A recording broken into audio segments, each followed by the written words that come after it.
Universidad Autónoma Indígena de México. Toda la gente, todos los pueblos.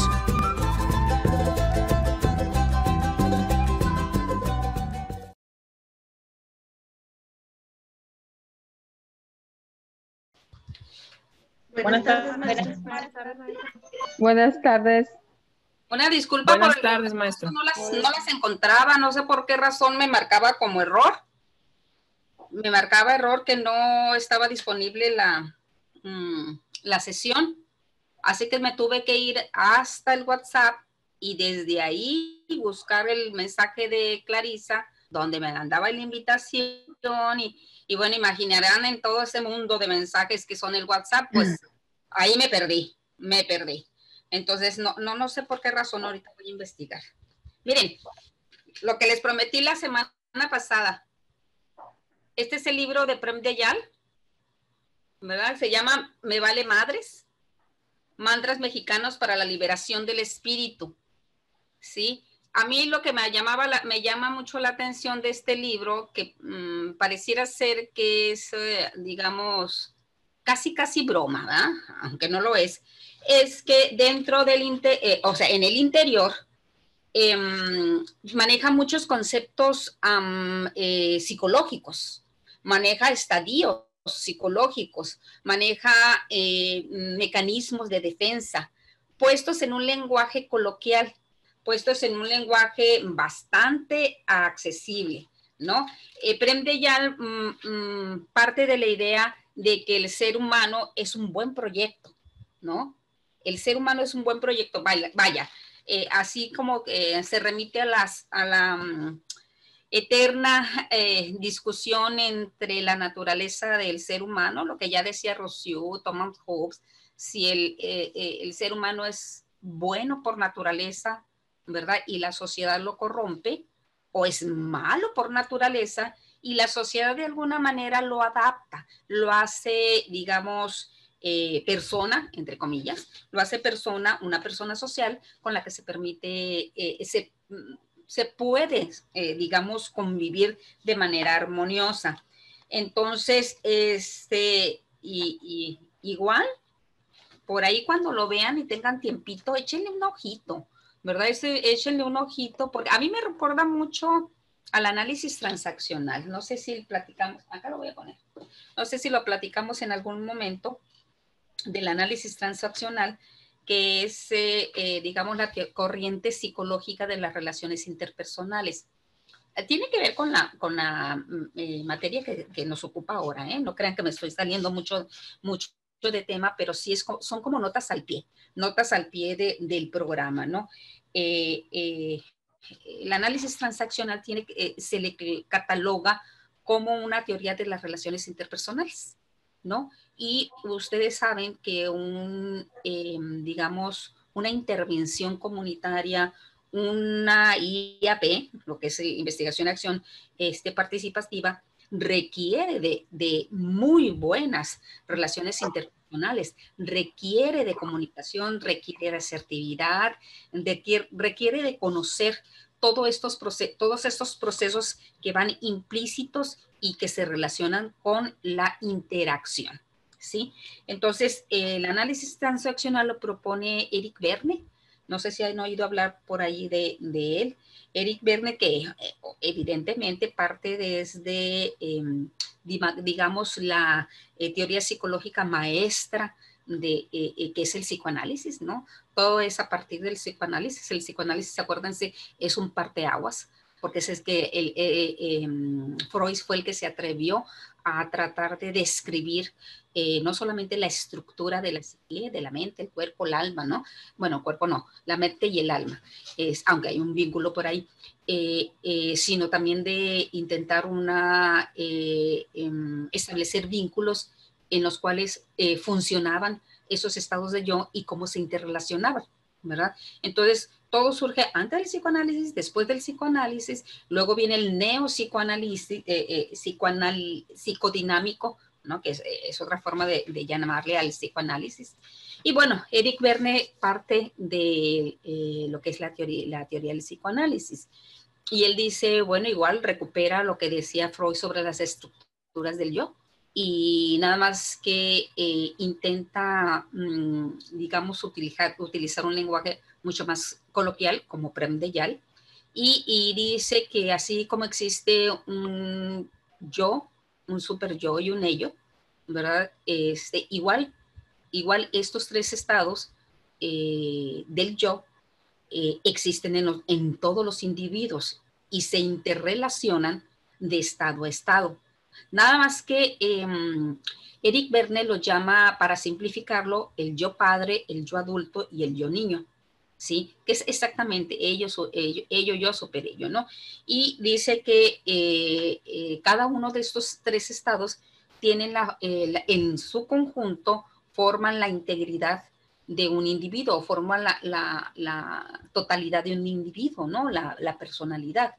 Y así muy brevemente se las describo. Él dice que el padre, el yo padre, pues tiene las funciones que un verdadero padre tiene para la familia, ¿sí? Es el que provee, es el que protector, ¿verdad? Es el que suministra, pero también es es el que apapacha también, ¿verdad? El que prodiga cariño, pero también es el que castiga, ¿verdad? El que establece disciplina. Bueno, todo lo que hace un papá real a una familia, ¿no? El yo, el yo adulto es el estado consciente del individuo, ¿no? Es aquella parte de nuestra estructura que nos permite hacer apreciaciones objetivas sobre una realidad, ¿sí? Que es consciente, que es maduro, ¿no? Por eso se dice apreciaciones objetivas sobre la realidad, sin ningún matiz de evaluación, de severidad o ninguna emoción, ¿sí? Y el yo niño representa la parte de la personalidad, de hecho la más auténtica, porque es la más espontánea, la más fidedigna, la más desinhibida, ¿verdad? La que puede en un momento dado representar la realidad del individuo, ¿no? Es lo que un niño normal representa también a una familia, ¿no? El encanto, la travesura, la espontaneidad y todo esto, ¿no? De hecho, Eric Berne dice, ¿te acuerdan esto que siempre hablan, por ejemplo, cuando se acerca el 30 de abril, que todos llevamos un niño adentro? ¿Se acuerdan de esto? Todos llevamos un niño adentro, ¿no? Bueno, Sí. pues, perfecto. Eric Berne nos dice que efectivamente, ¿no? Todos llevamos un niño adentro, ¿sí? De hecho, nuestro yo niño no nos permite comunicarnos con los niños reales, ¿sí? A ver, ¿quién me dice qué postura corporal pone al momento de comunicarse con un niño? A ver, ¿quién de ustedes? Cuando hablas tú con un niño, ¿qué haces? A achicarnos, ¿no? A agacharnos a su Relajas. altura y estar para poder verlos de frente. Perfecto, Dalila. Primero te agachas, ¿sí? Porque pretendes estar a su nivel, ¿sí? Y poderlo ver hacia los ojos, mirar su carita y que él te la mire, ¿sí? ¿Y qué tono de voz utilizas? Muy dulce, maestra, debe de ser para que los niños entiendan y entiendan que no estamos molestos, sino que comprendan, creo yo. Perfecto, María Eugenia, exactamente. Dulcificas, ¿verdad? La voz, la suavizas, ¿no? De tal manera que puedas transmitir tranquilidad al niño, ¿sí? Y que no está en peligro, que no está en problemas, ¿no? Sino que vas a establecer una conversación. Es más, a veces hasta hablamos medio mimados, ¿verdad? Sobre todo cuando son más pequeñitos, medio empiezas a chiquearte, ¿verdad? Tratando de imitar el lenguaje de ellos, ¿no es cierto? Entonces, bueno, estableces ese tipo de cosas, tomas estas actitudes y estos comportamientos para poder establecer cualquier tipo de comunicación con el niño, ¿sí? Bueno, dice Eric Berne, tu yo niño te permite comunicarte con los niños reales. Si tú no tuvieras un yo niño, sería imposible. ¿Por qué? Porque tú le hablarías a un pequeñito de 3 años desde la severidad del adulto, ¿sí? Desde estas apreciaciones objetivas sobre la realidad, y entonces le dirías que Santa Claus no existe, que Superman no puede volar, ¿verdad? Que Rodolfo el Reno jamás tuvo la nariz roja, y todas, y mucho menos los Reyes Magos. ¿Cuándo te van a traer juguetes? En realidad son tus papás, porque a lo mejor es un tipo de engaño. Bueno, yo creo que no podríamos ser tan crueles con un niño de 3 años, por ejemplo, ¿no? Entras en el rol de la fantasía. ¿Por qué? Porque la fantasía es la que prevalece en esa edad. Los sueños, las ilusiones, ¿verdad? Son los que prevalecen. Bueno, pues tu yo niño es el que está actuando ahí, ¿no? Este es un ejemplo, digamos, muy evidente. Pero también nuestro yo niño actúa, ¿verdad?, en las relaciones interpersonales de pareja. Por ejemplo, ¿sí? Cuando empieza el cortejo entre un hombre y una mujer, ¿sí? Entonces empieza a juguetear tu yo niño con el yo niño de tu interlocutor, ¿sí? De tu novio, de aquel que te gusta, ¿no? Empiezan a interactuar los dos, ¿sí? Empieza este jugueteo. De hecho, el preludio dentro de lo que es las relaciones interpersonales ya íntimas, están los dos individuos con su yo niño activo, ¿sí? ¿Por qué? Porque es la búsqueda del placer, es la búsqueda de la diversión, la búsqueda de la satisfacción, ¿no? ¿Quién la busca? Pues el yo niño, ¿sí? Oh, bien. Entonces, en estos tres, en el entendido de que estos tres estados del yo, ¿no?, actúan de manera intermitente. O sea, nosotros podemos estar hablando con un chiquillo de 3 años ahorita, y luego te habla tu esposo y te pregunta dónde están los zapatos, y tú contestar y decir, están debajo de la cama, gata. ¿No? No hay ningún problema. Y luego te puede hablar tu mamá a los 10 minutos, ¿verdad? Y tomar tu posición de hija y decir, sí, mamá, sí voy a estar el domingo en casa para una comida. ¿Cómo no? Claro que sí. No. ¿Te fijan cómo interactúa de manera muy dinámica los tres estados del yo? ¿Sí? Bueno, pues los de nuestros interlocutores también interactúan de esa manera. ¿Sí? Lo único que aquí el problema se complica, ¿no? Porque nosotros tenemos que saber, más como psicólogas, independientemente del área de especialización, ¿no? Independientemente de estas son teorías, digamos, que dentro del módulo, del tronco común se deben de aprender. Bueno, nosotros tenemos que conocer qué estados del yo están activos en tu interlocutor, ¿sí?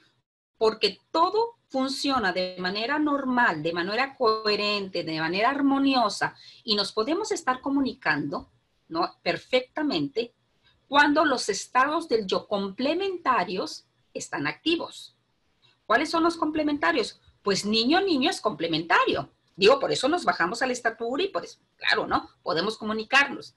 Adulto son complementarios, claro, perfectamente, ¿no? Lo que decíamos la sesión pasada, ay, estas que las feministas, mira qué barbaridad, la están haciendo destrozos, ¿no? Igual marcan una postura, igual no, pero puedes tener una interrelación de un fenómeno social, que es la manifestación de las mujeres, o sea, una realidad que está sucediendo, y puedes interactuar perfectamente con tus compañeras y hablar en el nivel de adulto a adulto. No hay ningún problema. También puedes interactuar con tu yo padre, no de, ay, los chamacos de hoy, qué barbaridad, ¿cómo es posible? Por ejemplo, hablando en los escenarios escolares, ¿cómo es posible que no haya respeto por el profesor? ¿Cómo es posible que si tú no le puedes llamar la atención porque ahí viene la mamá o el papá enfurecido a poder regañarte y entonces te metes en problemas? Bueno, ¿quién está actuando? Está actuando el yo padre, ¿sí? Bueno, son complementarios. Todo funciona de manera armoniosa hasta que, ¿verdad?, se activan los estados de yo que no son complementarios. Y entonces los vectores de 1 a 1, que son niño, adulto, padre, ¿no? Y que están emisor-receptor sin ningún problema, se empiezan a entrecruzar, ¿sí? ¿Por qué? Porque tú puedes decir, Por ejemplo, el ejemplo que les puse hace un momento, ¿no? Te pregunta tu marido, ¿dónde están los zapatos? ¿Sí? Es un adulto, ¿no? Y tu respuesta de adulto debe de estar a un lado de la cama, debe ser a un lado de la cama, ¿sí? Pero ¿qué tal si en ese momento tú tienes activo tu yo, padre, y tú le vas a decir, qué barbaridad, nunca sabes dónde dejas las cosas, siempre las tengo que andar buscando por ti, ¿verdad? Ya es el colmo, tienes que tener un orden en esta casa, tú no colaboras, ¿no? ¿Qué sucede? ¿Verdad? El yo padre que se activó no fue complementario con el yo adulto de tu esposo, y aquí pueden suceder dos cosas. O se activa el yo niño de tu esposo y te dice, sí, está bien, mi amor, tienes razón, y hasta ahí llegó, ¿no? O te dice, qué bárbaro, eres una amargada. Y ahí empezó el conflicto, ahí empezó otra vez, ¿no? Padre y niño son complementarios, ¿no? Siempre y cuando, miren, el niño se presenta en dos vertientes. Un niño adaptado que puede decir, sí, mi amor, tienes razón. O un niño rebelde que dice, ay, qué mandona eres, ¿sí? Con un tonito así de espontaneidad, ¿sí? Entonces, igual pueden ser complementarios y hasta ahí llegó la conversación, ¿sí? Digamos, no pasó nada. Pero esto puede llevarse a conflictos más fuertes, porque a veces los estados del yo que se activan no son los conscientes, pueden ser inconscientes. Entonces puede haber no es una relación 1 a 1, puede haber una relación de 2 a 1 o incluso digamos de 2 a 2, que son 4 estados del yo, ¿sí? 2 aparente y 2 ulteriores que están ocultos, ¿sí? Entonces, aquí lo interesante del asunto es que ustedes sepan en un momento dado para recabar información en una comunidad qué estados del yo prevalecen para poder hacer una construcción de datos reales, ¿sí? Tenemos que conocer cuáles son las teorías en las que se fundamentan las relaciones interpersonales para podernos comunicar. La comunicación es muy, muy importante, ¿no? Entonces, a partir de lo que Eric Verne dice, les digo que es el psicoanálisis, nada más que puesto de manera muy coloquial, es que nosotros podemos tener muchas más herramientas para ir a una comunidad donde se presente alguna problemática, ¿no? Y hacer primeramente un diagnóstico en el cual vas a identificar quiénes son los actores principales y quiénes pueden ser tus informantes para recuperar, ¿no? Toda la situación problemática, todo el contexto, y después poder intervenir, porque no lo vas a hacer tú sola. Tiene que ser un conjunto, un grupo disciplinario, ¿no? Que te permita atender, digamos, las necesidades. Primero es identificar las necesidades que emanan de una comunidad para poder hacer un planteamiento sobre posibles soluciones. Habrá veces que uno no pueda intervenir con la solución, ¿no? Pero sí hacer el planteamiento, ¿sí? Entonces, les digo, me recordó Prem-Dayal más o menos la teoría que maneja Eric Verne por la intención de utilizar un lenguaje más coloquial, ¿sí? Ok. Bueno, esta fue una nota al pie que es interesante, que es importante manejarla también para tener más herramientas con las cuales nosotros podamos entrar en una comunidad para hacer nuestra investigación-acción, ¿sí?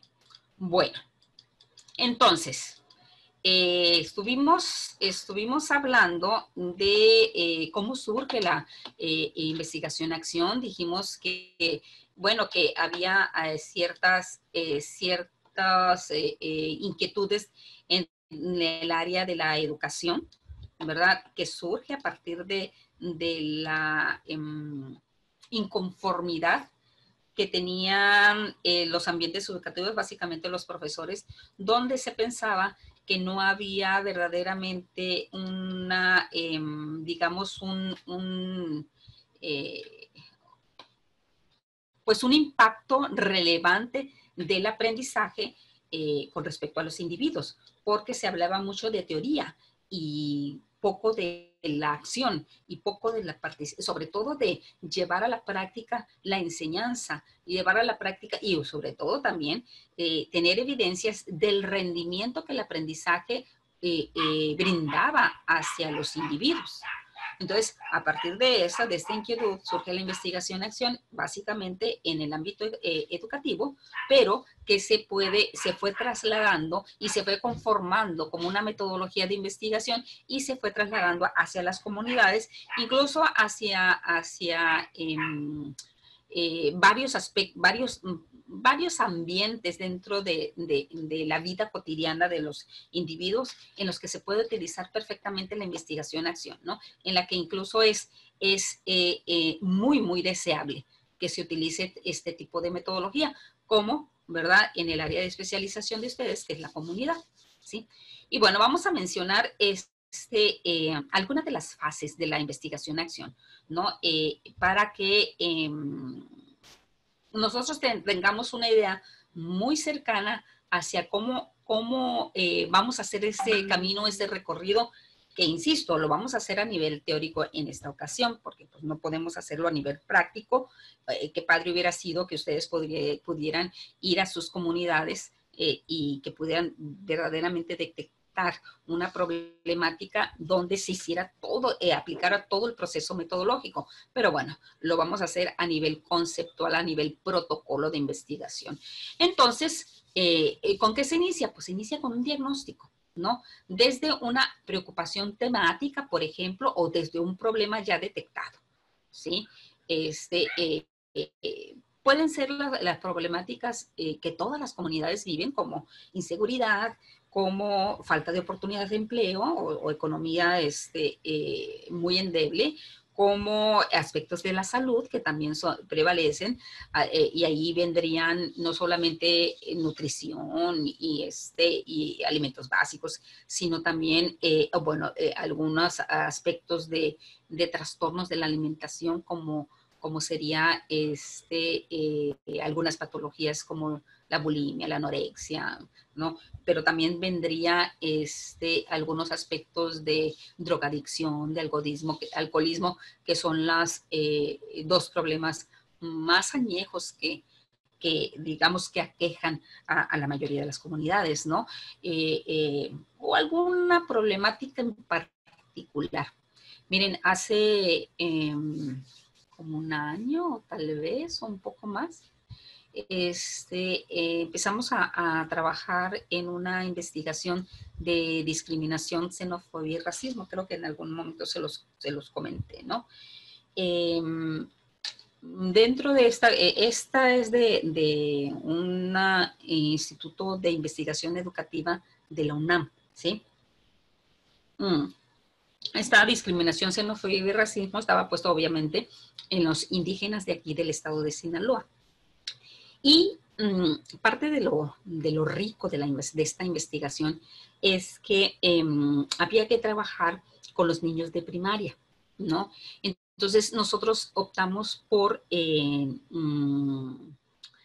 aplicar una especie de test proyectivo, no tal cual, pero sí fue proyectivo, donde los niños hacían un dibujo de su familia, ¿sí? Es como el dibujo de la familia que se maneja, el test del dibujo de la familia, ¿no? Aquí lo relevante, había un dibujo de la familia, había otro dibujo de ellos, o sea, como para ver cuál era su autopercepción, ¿no? Y en distintos momentos, ¿no? Para intentar ver su autopercepción ahora y cómo se veían en un futuro inmediato. Aquí lo preocupante del asunto es que muchos niños, muchos de los niños con los que estuvimos trabajando, que pues, era una muestra representativa de esa población, dibujaban, se dibujaban a sí mismos como sicarios. Y su aspiración era ser sicario, ¿sí? Y se dibujaban con metralletas, ¿no? Y se dibujaban con cuerpos ahí. Uno me llamó mucho la atención porque dibujó cuerpos decapitados, desmembrados, sangre, ¿no? Y él se dibujaba con una metralleta, ¿no? Así que al más puro estilo de Rambo, ¿sí? Entonces, eso para mí fue una situación muy, muy preocupante, porque ¿cómo es posible que un niño de primaria, bueno, estamos hablando, creo que fue de quinto, de un niño entre 10 y 11 años, ¿no? 10 y 11 años, que su aspiración, ¿verdad? O el rol aspiracional es ser sicario, ¿no? Entonces uno dice, pues, ¿qué está pasando?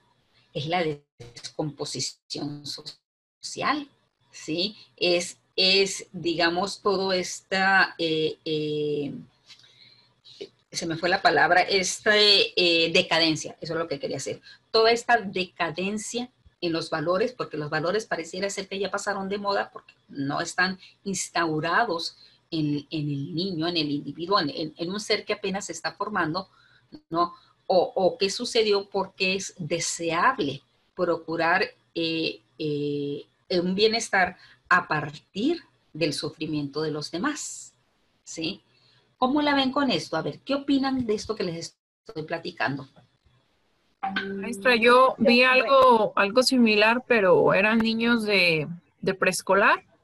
Era un concurso de dibujo, pero no, bueno, yo lo voy a decir de otra manera, porque había el caso de un compañero de mi hijo que venía, bueno, que tiene la situación de que sus padres pues no están juntos, están divorciados, y la mayor parte de los dibujos de los niños, podríamos decirlo entre comillas, de familias tradicionales, que es el papá, la mamá y los hijos, todos dibujaban eso, la mamá, el papá y los hijos y la mascota, ¿no? Y cuando llegó a esa parte, obviamente yo no comenté nada ni le dije a mi hijo, pero sí observé y el niño se dibujó a él en medio y muchas personas, ¿no? Entonces, muchas personas a su alrededor. Yo después platicando con una psicóloga sobre el caso, obviamente no tenía el dibujo, pero le ilustré. Y me decía ella, pues es muy interesante. ¿Por qué? Porque a pesar de la corta edad que tiene, él ya está entendiendo cuál es su contexto y cuál es su realidad familiar. Y no se está aferrando tampoco a lo que ve que es lo tradicional de la mamá y el papá y lo está tomando como de la mejor manera, porque él se dibujó en medio y a su alrededor dices que eran muchas personas. Le digo, pues yo vi muchas personas, en realidad no sé quién era. Pero me recordó el caso que usted dijo, pues, del sicario, pero viéndolo por un lado positivo, como el trabajo también de los papás en el contexto que se encuentran, pues a lo mejor lo están haciendo de la mejor manera que el niño está entendiendo, pues, su realidad, ¿verdad, maestra? Y me recordó también con lo del niño interior y lo que estaba diciendo, este caso que sucedió con un compañerito de mi hijo. Así es, y Ariela, mira, dicen que infancia es destino, ¿sí? Y si nosotros nos vamos a revisar todos los teóricos de desarrollo psicológico, háblese de Jean Piaget, háblese de Erikson, incluso del mismo Freud, incluso porque también Freud habla sobre los estadios, ¿se acuerdan de las etapas oral, anal, genital, latente? Bueno, todos estos, ¿no? Nos dicen que como vivas la infancia, va a determinar, ¿no?, los conceptos y la apreciación que tú tengas, ¿no?, sobre tu vida misma y sobre lo que te rodea, ¿sí? Entonces, uno tiende a pensar que dependiendo de cómo los padres tomen la situación, cómo la vivan, es cómo se refleja en los hijos. De hecho, por ahí hay un libro, Marta, no me acuerdo cómo se llama la autora, que se llama Tu hijo, tu espejo, ¿sí? Igual está muy ilustrativo. No tiene una, digamos, base argumentativa académica, ¿no? No está basado en una investigación, pero tiene conceptos muy lógicos, lógicos, muy lógicos, de desarrollo humano, ¿no? Entonces, los hijos son el reflejo de los padres, pues sí, ¿no? Porque son los encargados de moldear, ¿no? Son los encargados de transmitir, incluso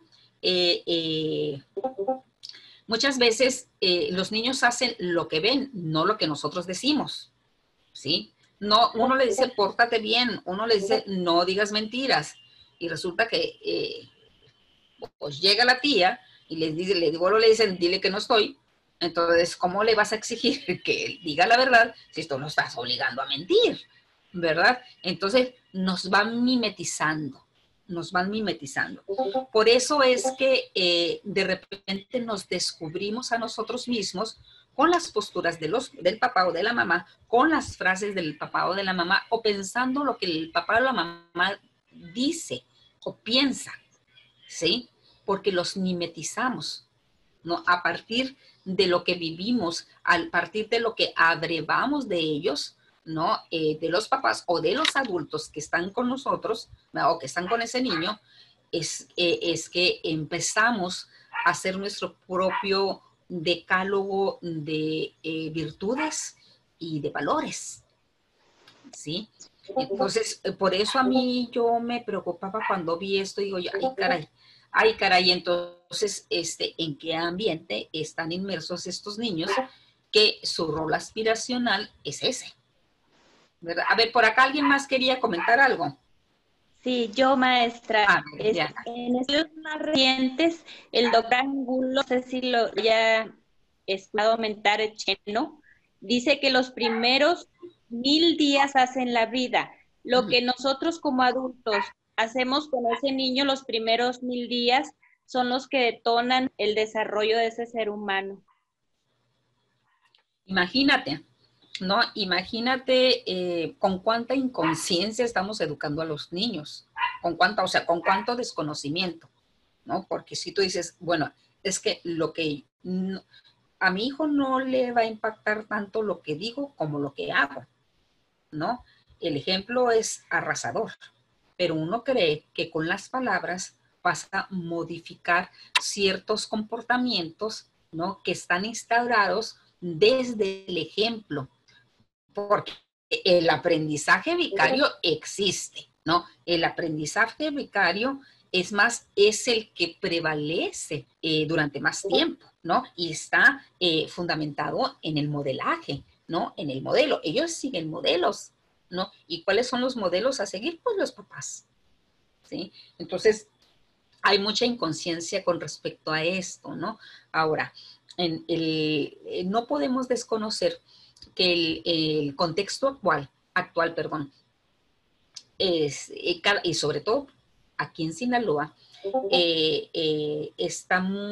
la economía está muy fundamentada o muy basada en la alianza que se ha hecho con el narcotráfico, con el crimen organizado, ¿sí? Pues tanto que acuérdense cómo hace algunos años cuando detuvieron al Chapo, cómo se hicieron, Chapo Guzmán, cómo se hicieron caravanas para pedir que lo soltaran, ¿no? Entonces, como si fuera un Robin Hood, ¿no? Que porque ayudaba a la gente que no tenía, que porque, incluso dicen que puede ser el patrocinador de cierta universidad a nivel nacional, que porque, digamos, para callar su conciencia, pudo haber regresado a la sociedad alguna parte del dinero que robó, ¿verdad? Pero también es el responsable de más de 2000 muertes, ¿no? Más de 2000 muertes. Entonces, es parte de la, insisto, descomposición social, ¿sí? Entonces, si prevalece, si hay apología del crimen,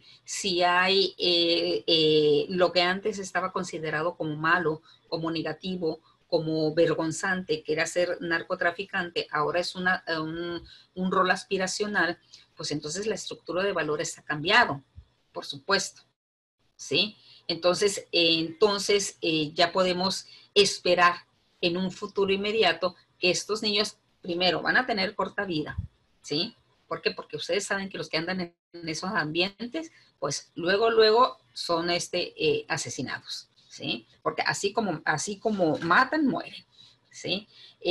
que es bueno, van a ser, en pocas palabras, un Speedy González, ¿no? Viviendo la vida tan rápido y terminando a los 20 años, ¿sí? Una serie de secuelas y una serie de situaciones que no solamente están puestas en él como individuo y padece él como individuo, sino que son producto de una sociedad, ¿sí?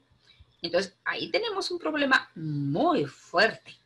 Ahí tenemos un problema, un macro problema que tiene muchas aristas, muchísimas aristas, ¿no? Ahí confluye la educación, la familia, la religión, ¿sí? Porque a final de cuentas, seamos creyentes o no, la religión era una fuerza de adoctrinamiento para el bien, entre comillas, ¿no? Entre comillas, porque salvo lo de Maciel Maciel y todos los, dejando a un lado los padres pederastas que también vienen a contribuir a la problemática, se supone que la religión está, sobre todo, digamos, la que prevalece en el México, que es la católica, está puesto para el beneficio del otro, para salvar la humanidad, para ser buenos cristianos, portándonos bien, ¿no? Amando al prójimo, en fin, ¿sí? Y en ese amar del prójimo, pues bueno, está todo lo demás, ¿sí? Pero la religión también, lo voy a decir, a lo mejor sonará fuerte, ¿no? Pero lo voy a decir desde la parte de la descomposición. Pero la verdad es que la religión cada vez está más prostituida. Entonces, es cierto, ¿sí? ¿Por qué encuentras esas aberraciones, ¿no? Dentro de una, digamos, hablando en términos católicos, dentro de la casa del Señor, donde los apóstoles del Señor, ¿no? Que son los sacerdotes, pueden abusar de un niño, ¿no? Pueden incluso manipular, ¿verdad?, a las mamás de los niños, ¿no? Pueden manipular a una comunidad, aprovechándose de esa comunidad para beneficio personal, ¿no? Con el estandarte de la Virgen de Guadalupe o con el crucifijo en la mano. Y uno Doctora, dice, sí. ¿No sucede ahí la situación de que se vuelve como un círculo vicioso? Porque al final de cuentas el sacerdote o el cura es una persona producto de una sociedad que está corrompida. Entonces regresas a un núcleo a corromperlo ahora y entonces aportas desde tu ruptura personal a contribuir a esa estructura quebrantada, ¿no? Y entonces se vuelve como una simbiosis de rotos por todos lados, ¿no? Sí, así es.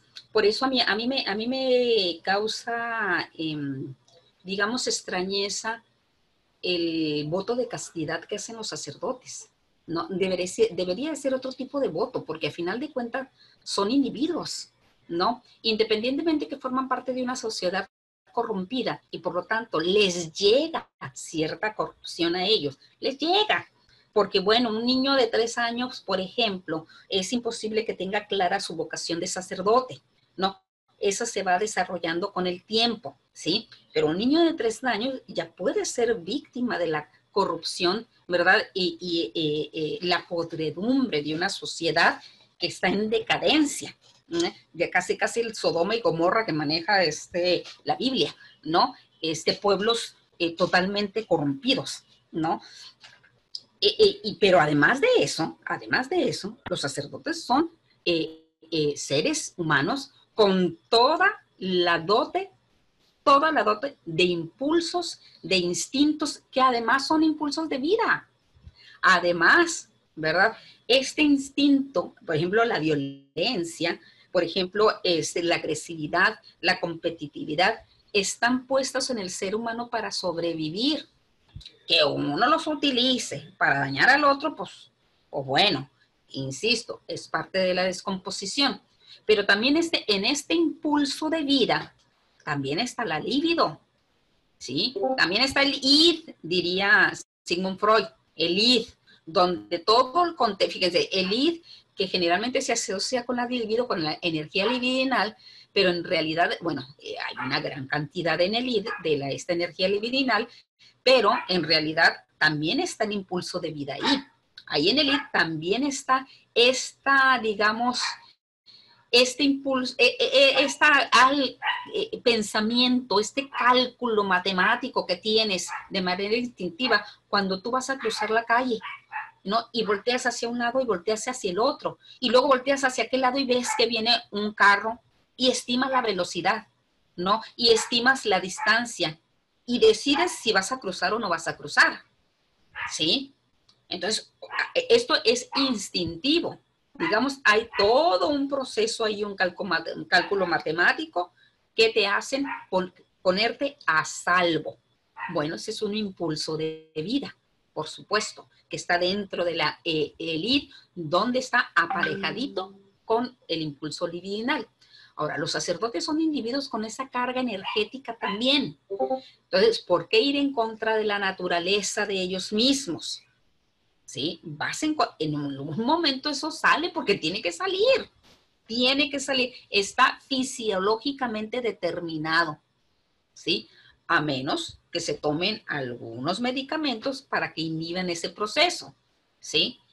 Y que ahí, pues, quién sabe, a lo mejor en el seminario debería de ser como en las cárceles, ¿no? Debería de ser así como que reglamentario, o sea, decides entrar, bueno, pues también aquí está tu dotación de chochitos y tu dotación de medicamento para que inhibas esos impulsos, ¿no? Y puedas mantener a salvo tu voto de castidad, ¿sí? Pero hay otros muchos votos, bueno, puede ser el voto de la humildad, ¿verdad? El voto, hay otros, ahorita se me van, ¿verdad? Pero hay muchos otros votos que se puedan hacer.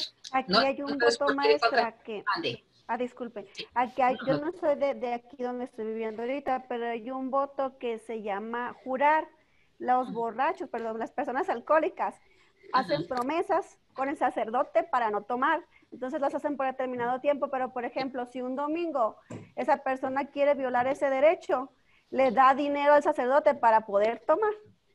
Ah, mira qué padre. Aquí en México también es lo mismo, maestra. Puedes tomar. ¿Sí? Igualito, María Eugenia, igualito así, le das dinero al sacerdote. Pues. Así es, eso me enteré hace unos pocos años y dije, no puede ser hasta dónde hemos caído. Sí, es un negocio. Es un negocio, exactamente, es un negocio. Pues cuánto dinero no debe tener el sacerdote, ¿no? Es como expiar las culpas, ¿no? Pero fíjate lo ilógico de esto, o sea, mira, me voy a portar mal, y como me voy a portar mal, ya o sea, decidido y predeterminado y de manera consciente, voy a pagar por anticipado, ¿verdad? La pena que me puede originar haber faltado a mi palabra, ¿no? Cuando se supone que el sacerdote, la función que debe de tener es convencerlo de que no se porte mal, ¿no? Es hablar con él y tratar de persuadir, ¿no? Que es una actitud negativa y que va a tener un impacto no solamente en él, sino en la familia, en la sociedad y todo lo demás, ¿sí? Entonces, insisto, son parte de una sociedad corrompida, ¿sí? Entonces, ustedes ahí pueden encontrar un sinfín de problemática, un mundo de problemática. Claro, no lo vamos a resolver nosotros, por supuesto que no lo vamos a resolver, ¿sí? Pero al menos vamos a agarrar un pequeño cachito de esa problemática, un pedacito, y lo vamos a entender mejor, ¿sí? Porque al estudiarlo, al entenderlo mejor, puedes tener claridad sobre los factores que están dando origen a esa problemática y cómo tratar de manejar, de administrar o de gestionar esos factores para redireccionar, ¿no? Los efectos, ¿sí? Redireccionar esa problemática, ¿sí? Entonces, a partir de ahí se puede, hacer propuestas. A partir de eso, pequeñitas, porque no lo vamos a resolver, y menos en una materia tan cortita, ¿sí? No lo vamos a, pero sí vamos a conocer el camino. Sí tenemos que ver dónde empieza y dónde termina, cómo lo pudiera hacer, ¿no? Y si yo pudiera hacer alguna propuesta de investigación para hacer posteriormente alguna propuesta de solución ante situación problemática ya detectada, ¿sí? Entonces, pero detectada con método, detectada con pasos sistematizados, detectada con, digamos, con un entendimiento no solamente teórico, sino analítico y reflexivo.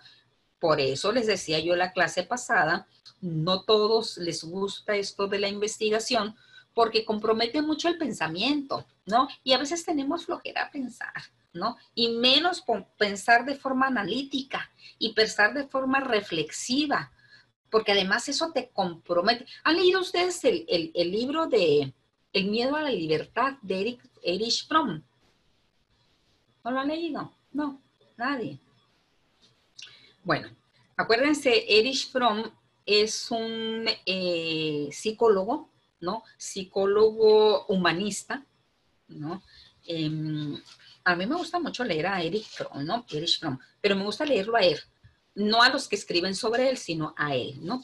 Tiene un libro que se llama La amplitud del potencial humano y tiene, bueno, tiene varios libros. Tiene un libro que se llama El corazón del hombre, padrísimo. Tiene este libro que les digo, El miedo a la libertad.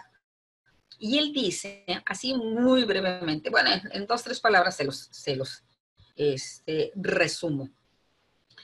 Dice que la lucha del hombre y la lucha constante, fehaciente, una lucha ciega del hombre es por ser libre. Quiere tener libertad para hacer, para decir, para deshacer, para no decir, ¿no? Libertad consigo mismo y con los demás. Pero el asunto aquí, dice Erich Fromm, ¿no?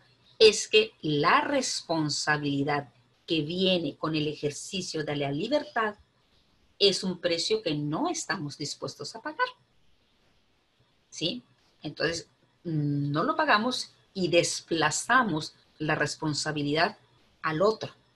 Cuando somos hijos de familia, la desplazamos al padre, ¿no? Cuando estamos en pareja, casados, a lo mejor la podemos desplazar al marido, ¿sí? Y así lo vamos desplazando. ¿Por qué? Porque no estamos lo suficientemente maduros, ¿no? En cuestión intelectual como para asumir las consecuencias de una decisión, ¿no? Sobre todo cuando esas consecuencias no son favorables, ¿sí? Acuérdense, el éxito tiene muchos padres, el fracaso es huérfano, ¿no? Entonces, cuando hay un fracaso, pues nadie se quiere responsabilizar y menos uno, ¿sí? Entonces, Erich Fromm dice, existe el deseo por la libertad, pero también existe el miedo. ¿Y qué es lo que finalmente, en dónde se queda el hombre? ¿No? Se queda sujeto, se queda atado, prefiere estar maniatado, estar subyugado para no responsabilizarse, ¿sí? Para no asumir las consecuencias de esas decisiones, ¿sí? Entonces, él habla por ahí también, como la mitad del libro, cómo podríamos resaltar todas las habilidades que el individuo tiene, todo este potencial que tiene y cómo desarrollarlo. Por eso escribe otro libro que se llama La amplitud del potencial humano, ¿no? Así como dice Prem Deyal en su libro, el ser humano es un buen proyecto, ¿sí? Erich Fromm también dice, bueno, no, es que el ser humano tiene una amplitud de posibilidades que solamente falta desarrollarlas, ¿sí? Hay que empezarlas a desarrollar. Y bueno, él intenta así como que intenta explicar cómo se da esto, ¿no? Entonces, es muy, muy interesante cómo nosotros vamos identificando. ¿Por qué platicamos todo esto? ¿Sí? Porque todos los problemas todos tienen un trasfondo psicológico. Todos, toda la problemática, ¿sí?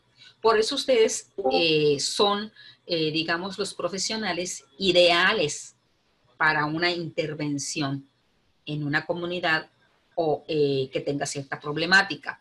Pero habría que entenderlo también desde la psicología, no solamente desde la parte investigativa, de la parte técnica que bueno, pareciera ser aquí como que un poco, digamos, sencillo decir, ah, bueno, es que primero hay que hacer un diagnóstico, luego vas, pues esto está en función de la problemática que a ti te interesa o del problema que estás detectando, y luego vas a construir un plan. Después del diagnóstico, construyes un plan y pones en práctica este plan, y también haces una observación y luego una reflexión y luego interpretas los resultados y luego con todo eso, pues haces una replanificación si eso fuera necesario, ¿no? Entonces, se fijan, son pasitos sistematizados, ¿no? Uno tras como una recetita de cocina, ¿no? Que pareciera ser sencillo, pero cada paso entraña, digamos, tiene entretelas que nosotros tenemos que tener la agudeza visual y la agudeza intelectual para poder leer, ¿no? Hacer una interpretación real sobre lo que una comunidad nos va a venir a reflejar. Por eso tienes que tener todo este cúmulo de conocimientos que te habiliten para la inmersión en una situación problemática, ¿sí? Bueno, ok. Entonces, decíamos, hay varias fases, ahorita nos vamos a ir una por una, ¿no? Pero ya habíamos dicho que empezamos con un diagnóstico, dijimos que había que hacer un plan de acción, que está implícita lo que es la observación, la reflexión, la interpretación, la replanificación y todo esto, ¿no? Y lo que sí es necesario decir es que cada una de estas fases, y ya les decía, entraña un peligro, su propio peligro, porque además no recorren un camino recto, más bien es sinuoso, o sea, tiene curvas, tiene subidas, tiene bajadas, ¿no? Es un camino sinuoso que, insisto, entraña su propio peligro. ¿Sí? Fíjense, ahorita me acordé de esto de que entraña su propio peligro la misma metodología. Hay una película de este muchacho que en su juventud fue bastante guapo, era de muy buen.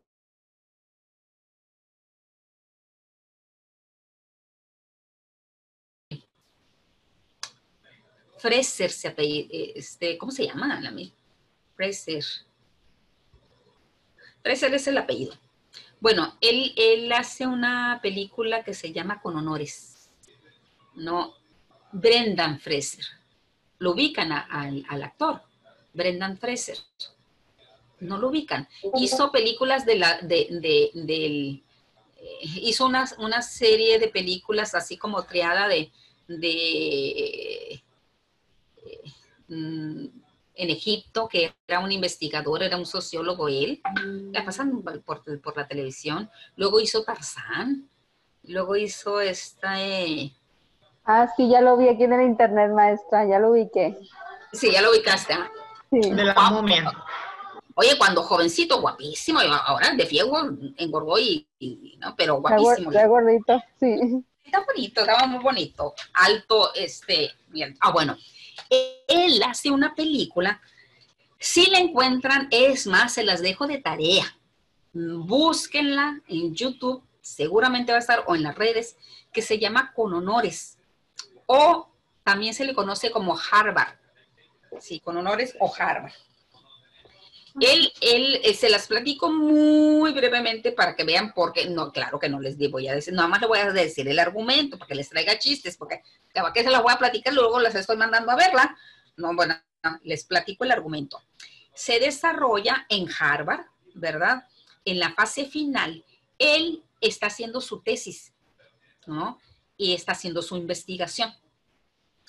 Y entonces, el deseo aspiracional que tiene es a graduarse con honores, Él se quiere graduar con honor, quiere que su tesis sea la mega, hiper, ultra tesis, ¿sí? ¿No? Donde se gane la mención honorífica y se pueda graduar con honores, ¿sí? Pero en el Inter,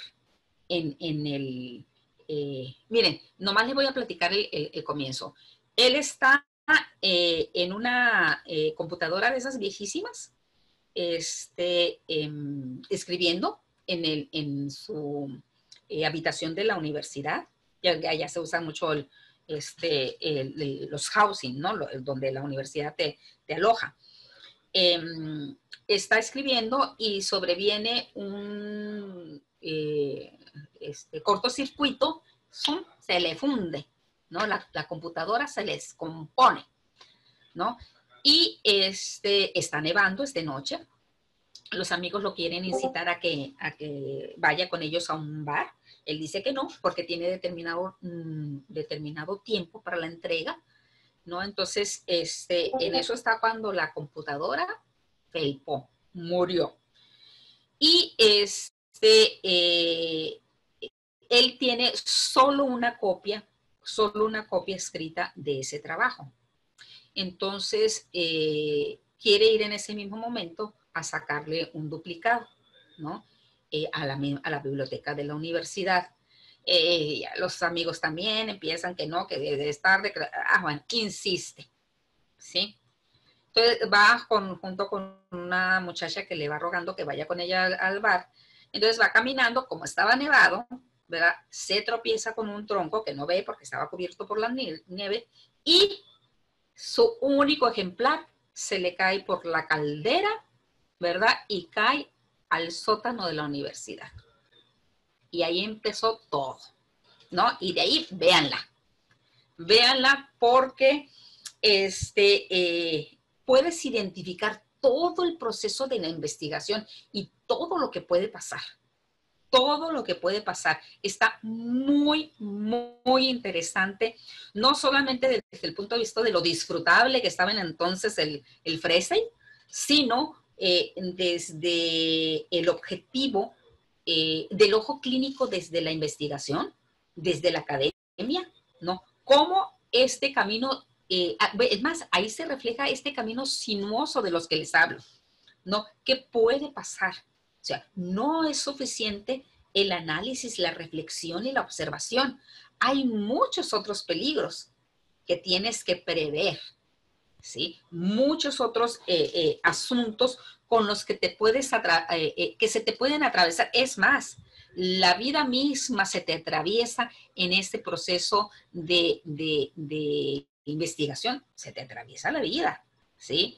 Y también se te puede atravesar la muerte, ¿sí? Entonces, hay otra película, pero esa no creo que esté tan a la mano como porque esta es de Hollywood, pues esta otra es de española, que se llama La Tesis, ¿no? Y también refleja cómo la autora de la tesis es una mujer.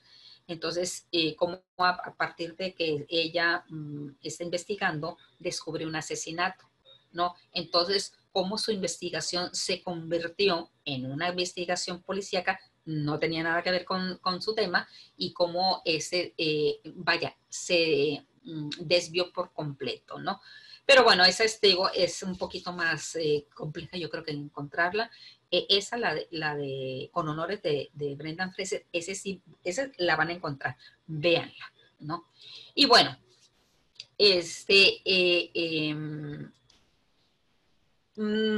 así brevemente, vamos a hablar de lo que son las fases de la investigación-acción, ¿no?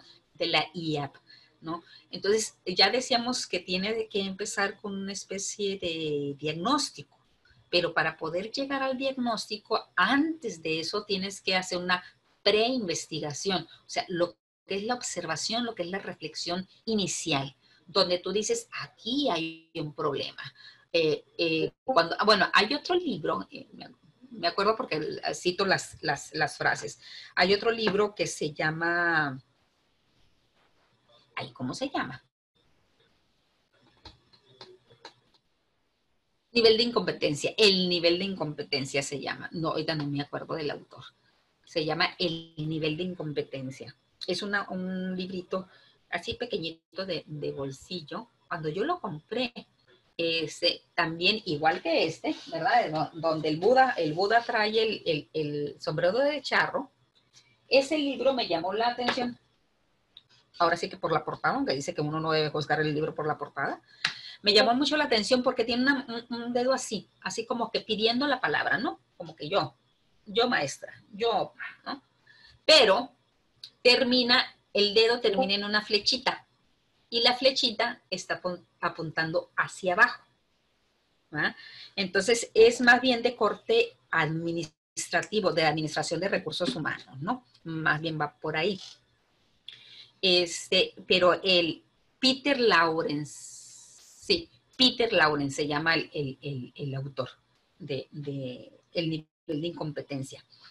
Él habla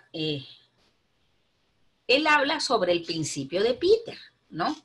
O sea, se le pone su propio nombre.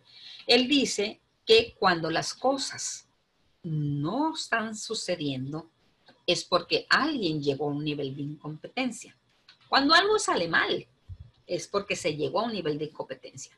Cuando tú prendes una lámpara que acabas de comprar y no encendió y no funcionó, es porque alguien en el proceso de elaboración estaba en su nivel de incompetencia. ¿Sí? Entonces, habría que hacer un recorrido. Él dice, ¿no? Peter Lawrence dice que todos que está dentro de la naturaleza del ser humano, y yo estoy de acuerdo con él, que dice que todos somos aspiracionales. O sea, todos queremos, digamos, tener una posición mejor, ¿no? Ganar más dinero, un mejor carro, un grado académico con el que están luchando ustedes, ¿verdad? Una licenciatura. Yo quería tener una maestría, luego la tuve, pero ya no me fue suficiente y luego me fui por otra maestría, porque además la señora no se sentía maestra, ¿no? Entonces una maestría no era suficiente, entonces se fue por otra maestría, con grado también, porque pues ya tenía yo un grado, ¿verdad? Y otro grado, pues hay otro grado con mención honorífica y de la Ibero, la mejor, Ibero Santa Fe, en México la mejor universidad a nivel continente, la mejor ranqueada en el área de comunicación. Pues yo, maestría en comunicación de la Ibero y luego mención honorífica, claro que sí. No, pero luego hice el doctorado, ¿verdad? Aquí hice el doctorado, porque, pues ¿cómo me voy a quedar con maestría? Un doctorado, y un doctorado no de aquí, no de los de aquí, uno de la UAM. Uno de la UAM, ¿no? También de las universidades más aguerridas, ¿verdad? Más aguerridas. Y ahí también mi tesis, me costó mucho trabajo, pero recibí recomendaciones para la publicación. ¿Por qué no? Claro que sí, ¿no? Y luego el postdoctorado, pero ahí ya no le seguí. Ya dije yo, ya cálmate, Liliana, cálmate. Ponte a practicar lo que aprendiste, ¿no? Bueno, entonces todos somos aspiracionales, ya, ¿no? Entonces, dice Peter Lawrence, ok, tú, dentro de la naturaleza está a escalar, pero llega un momento, ¿no? En el que ese deseo de subir un escalón superior ya no es suficiente para tus habilidades, para tu capacidad, para tu intelecto, para tu tiempo, ¿sí? Y resulta que si subes a ese escalón, llegas a un nivel de incompetencia, ¿verdad? Y es cuando las cosas empiezan a salir mal, ¿sí? Miren, yo trabajaba aquí en la ciudad de Los Mochis en una empresa que tenía la concesión, incluso a nivel de este país, sobre la marca Gaspardo, que es una marca italiana, donde fueron los primeros que empezaron a importar las sembradoras de precisión, las aspersoras, todos los implementos agrícolas de alta gama, ¿sí? Era una empresa muy pudiente y muy bien establecida, ¿no? Entonces, el director de la empresa, que era el dueño, me contrató a mí como psicóloga ¿verdad? Para hacer un diagnóstico organizacional. Yo entro, hago el diagnóstico y me quedo, me llama para recursos humanos y ahí me quedo. Y entonces un buen día me dice, oye Liliana, yo quiero, me dice, que entrevistes a un mecánico, ¿no? Un mecánico que ya tenía años laborando ahí, porque me parece que es muy bueno, me dice, ¿no? Y quiero que lo entrevistes y me digas qué posibilidades tengo de ascenderlo como jefe de mecánicos, ¿no? Yo me di la tarea de hacerle un perfil psicológico, ¿no? De hacer evaluar sus habilidades, ahora sí que con sus competencias, diríamos ahora.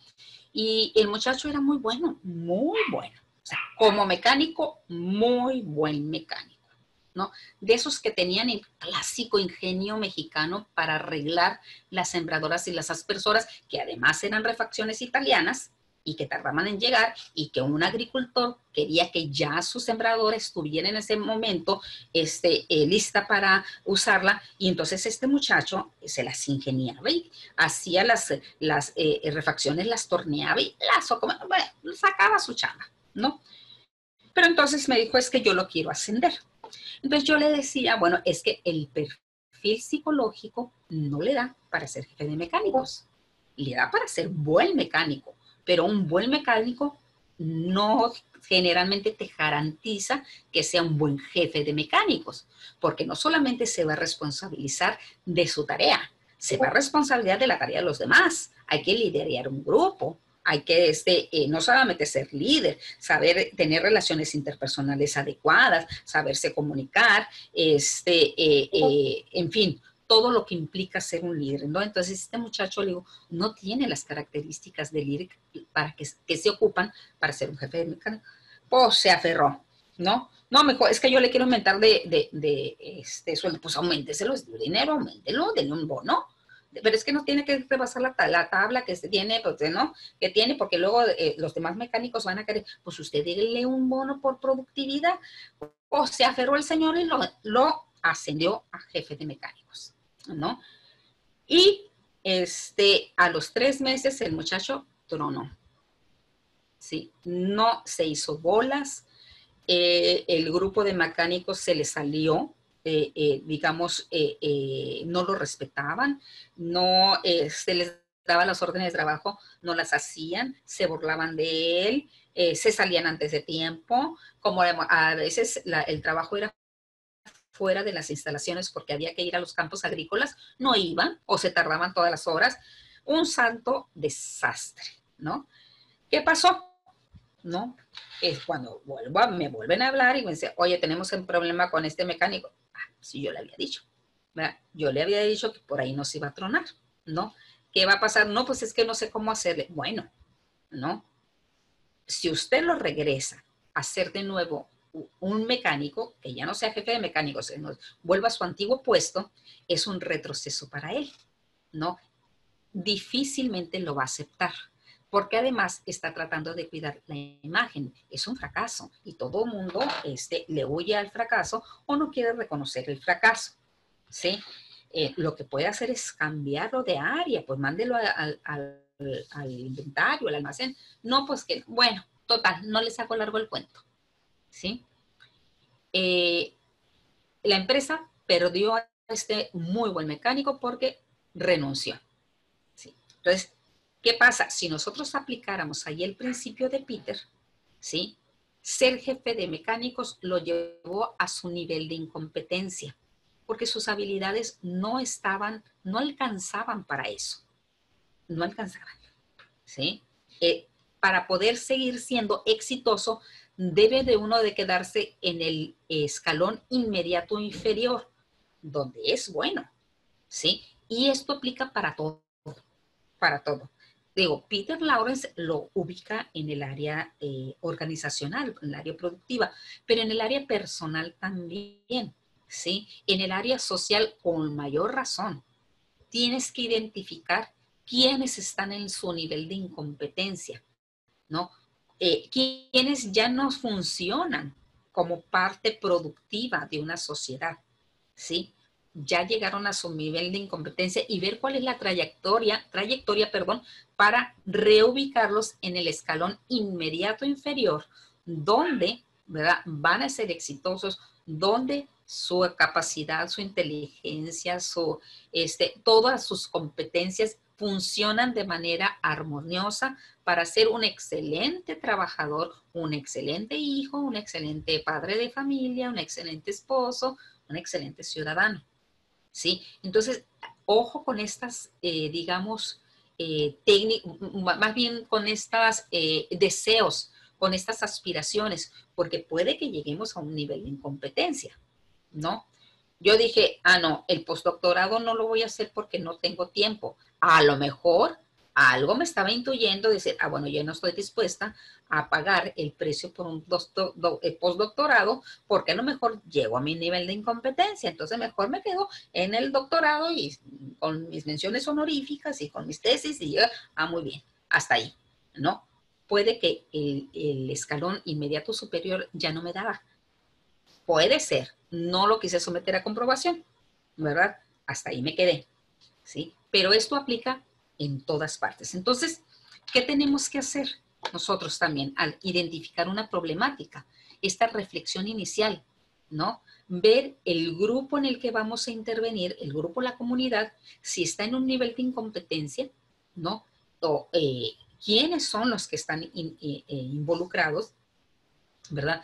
Hacer esta reflexión inicial. Con esto vamos a empezar para elegir el tema que nos interese, ¿sí? Para posteriormente pasar a lo que es el diagnóstico, ¿no? Y en el diagnóstico, evidentemente, nosotros vamos a tratar de indagar cuál es la problemática, definirla, tratar de encontrar los factores internos, ¿verdad? Microambientales, que son los internos, y los macroambientales, que son los externos. ¿En cuál podemos influir y en cuál no? ¿No? Aun cuando afecte la problemática, hay muchos factores que nosotros no podemos manipular, entre comillas, ¿no? No podemos hacer un plan o un reajuste o una redirección de un plan para intervenir porque no depende de nosotros, porque son macrofactores, ¿sí? Como por ejemplo, podría ser la ley, la constitución, ¿verdad? Podría ser la economía misma, ¿no? El Producto Interno Bruto del país. O sea, pueden ser fuerzas externas que están afectando y que son parte de la problemática, pero que no podemos manipular. Entonces, hay que identificarlas, irlas a identificar. Hay que hacer una especie de matriz FODA, ¿no? ¿Alguna ha hecho una matriz FODA? ¿Sí? O sea, es un cuadrillo donde nosotros vamos a poner fortalezas, oportunidades, debilidades, amenazas y debilidades, ¿sí? Donde uno tiene que ir haciendo un listado. ¿Cuáles son las fortalezas que tiene mi comunidad? ¿Sí? Son muy unidos, nos conocemos entre todos, son grupos pequeños, digamos, las familias se conocen, interactúan entre sí, qué sé yo, ¿sí? Y luego las amenazas, bueno, el narcotráfico es una amenaza, la delincuencia, la pobreza es una amenaza, ¿verdad?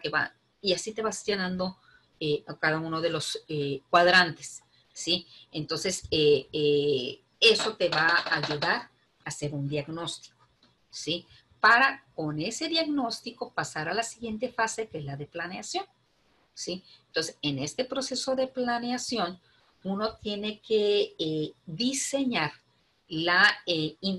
identificar quiénes son los integrantes, sobre todo aquellos que van a ser no solamente tus informantes, sino tus co-investigadores, así como el coterapeuta. Bueno, también hay un co-investigador, porque va a participar contigo, y además es bastante deseable, porque, bueno, aquí se conjunta en la investigación acción participativa lo que es la observación etnográfica, ¿no? La etnografía, donde puede ser que tú te conviertas en un miembro más de la comunidad, si es que no perteneces a ella, ¿no? Si apenas estás introduciéndote, te conviertas en parte de la comunidad, o bien que a alguien de la comunidad te dé información, o sea, tenga la suficiente lucidez y preparación como para darte la información que tú ocupas, o bueno, aquí también dependería de tu propia habilidad para la entrevista y para la observación, de y seleccionar la información que persona integrante de la comunidad te esté dando. ¿Sí? Doctora, Entonces, ahí se recupera la máxima de la crítica que hacía Baró, ¿no? La psicología desde la comunidad, no para la comunidad, ¿no? O sea, el contemplar el ser y el crear desde el espacio y no para el espacio, es decir, salir del escritorio y crear modelos adecuados en base a lo que es, y incluso nosotros ser parte de, ¿no? pero por supuesto, ¿no? Porque tú como investigador tienes que conocerle los intestinos al problema. O sea, los tienes que conocer, ver cómo está el intestino delgado y el intestino grueso, ¿no? Y ver si funcionan, ¿no? Entonces bien necesario porque por allá van, ¿verdad? Las evacuaciones que están salpicando a todo el mundo. Discúlpenme la ejemplificación, ¿verdad? Pero pues a veces es cierto, ¿no? Entonces, tú tienes que conocer, o sea, el problema por dentro. ¿Y cómo lo vas a conocer por dentro? Pues viviendo la mayor cantidad de experiencias como parte de una comunidad, ¿sí? Por eso la etnografía es muy recomendable. Acuérdense, la etnografía es otro método de investigación, ¿no? Aunque también podemos estar hablando de etnografía, de observación etnográfica. La etnografía viene desde la sociología, los antropólogos, quiero decir. Bueno, también la sociología lo utiliza, ¿no? Pero los antropólogos se generaron esta técnica de investigación viviendo en el lugar, ¿no? Observando el lugar, viviendo sus costumbres, viviendo su problemática, ¿no? Entonces, sí, a partir de que tú conozcas esa problemática desde dentro, la vivas, la sientas, la sufras, no la padezcas, es que puedes después hacer una observación, despojarte de esto, hacer la observación desde la objetividad para poder describir el fenómeno, que bueno, también la fenomenología es una perspectiva de investigación, ¿no? Donde nosotros lo que queremos es conocer el fenómeno, ¿sí? ¿Por qué queremos conocer el fenómeno? Ya lo decíamos la sesión pasada. Pues porque en la medida en la que tú lo conoces los factores que lo originan, puedes estar, digamos, obteniendo casi el 80% de la solución. ¿Por qué? Porque manipulas los orígenes, ¿sí? Manipulas. Mira, hace la semana pasada, en mi casa, su casa, estaba yo en una posición en la sala donde el aire acondicionado me daba justo en la espalda, ¿no? Entonces, ahí en la espalda, justo en las lumbares, ¿no? Empezó un dolor muy fuerte que casi me levanté como si fuera, así de esas cucarachas a las que pisas y que no les das el pisotón lo suficientemente fuerte como para que se mueran y que quedan todas estarpaladas. Ah, bueno, así me levanté, no, muy con un dolor muy clavado en las lumbares, ¿no? Muy fuerte. Entonces, la lógica, a final de cuentas, ¿no? El pensamiento analítico que me caracteriza, por cierto, no, estoy bromeando, no, pero la lógica fue, bueno, si el frío es el problema, el calor es la solución. Así de sencillo, ¿no? Entonces lo que hice fue que agarré unas compresas, ¿no? Las metí al micro y las coloqué en las lumbares. Miren, santo remedio. Ahí entendía mi abuela que decía que los huesos se enfriaban. No le creía. Pues sí, se me enfrió esa parte. Entonces la lógica fue esa, ¿no? Si el frío es el problema, el calor es la solución. Y lo solucioné. Claro, no, es una problemática muy delimitada, una problemática muy sencilla, pero que a lo mejor yo pude haber resuelto con que paracetamol, a lo mejor una Profen, y luego no se me va a quitar, y luego voy no, un tecito, no, paliativos, ¿sí? Si no hubiera hecho ese tipo de observación, ¿no? Compresas calientes y santo remedio. Eso me dio un alivio casi inmediato, ¿sí? Entonces, Al vivirlo y al padecerlo y al identificar cuáles son los factores que dan origen a la problemática, unos te vas directo a los factores que originan, los manipulan y casi lo demás se mueve en consecuencia, ¿sí? Porque generalmente la estructura de un problema no está traslapada de tal manera que si tú mueves una estructura, el resto se mueven en la misma dirección, ¿no es cierto? ¿Sí? Entonces tú lo tienes que conocer, lo tienes que ver, ¿sí? Bueno, entonces, ahí estaríamos en la parte de la planificación e intervención. Luego, hay otra fase que se llama evaluación y conclusiones, ¿no? Entonces, esta evaluación y conclusiones, obviamente, es el tratamiento que nosotros vamos a dar ante todo el cúmulo de datos que pudimos haber recogido, que en un momento dado son datos duros, son datos brutos, ¿sí? Que están recogidos nada más. Pero tenemos que interpretarlos, tenemos que reflexionar sobre ellos y tenemos que concatenar, ¿verdad? Concatenar un dato con otro, ¿no? Vincularlos para poder empezar a describir el fenómeno, ¿verdad? Y por consecuencia que venga su entendimiento, ¿sí? Entonces, por eso hay una evaluación, ¿verdad?, de todos los datos que se recogieron. Incluso ahí mismo te das cuenta que te faltaron algunos otros datos para poder corroborar algunas premisas con las que empezaste y entonces se regresa de nuevo al campo, ¿no? Entonces, a mí por eso me convence mucho la investigación cualitativa, porque es un ir y venir del estudio empírico, ¿no? La cuantitativa dices, bueno, aquí o aceptas o rechazas una hipótesis. La cualitativa dice, no, bueno, si los resultados no van en el mismo sentido en el que tu premisa inicial o tu supuesto hipotético inicial planteaba, tú puedes redireccionar, puedes volver al campo y decir, no iba por aquí, iba por acá. Entonces vienes y haces un nuevo planteamiento, ¿sí? No hay ningún problema con eso. ¿Okay? Entonces ahí vienen en la evaluación y parte de las conclusiones.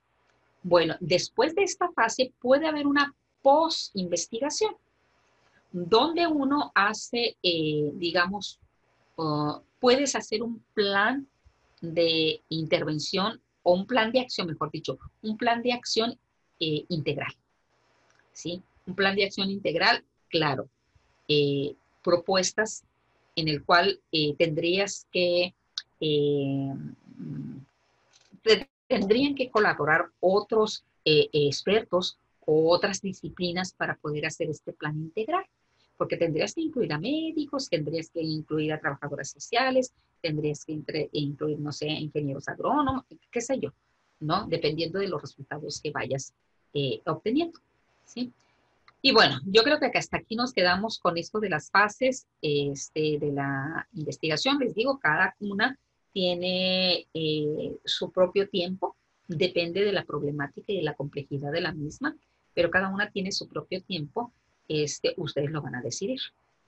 Aquí en esta materia únicamente vamos a describir, ¿sí? A nivel de, es un trabajo de escritorio, ¿no? Un trabajo de portafolio nada más, donde va a decir, voy a hacer esto y esto, así que no va a haber mayor problema.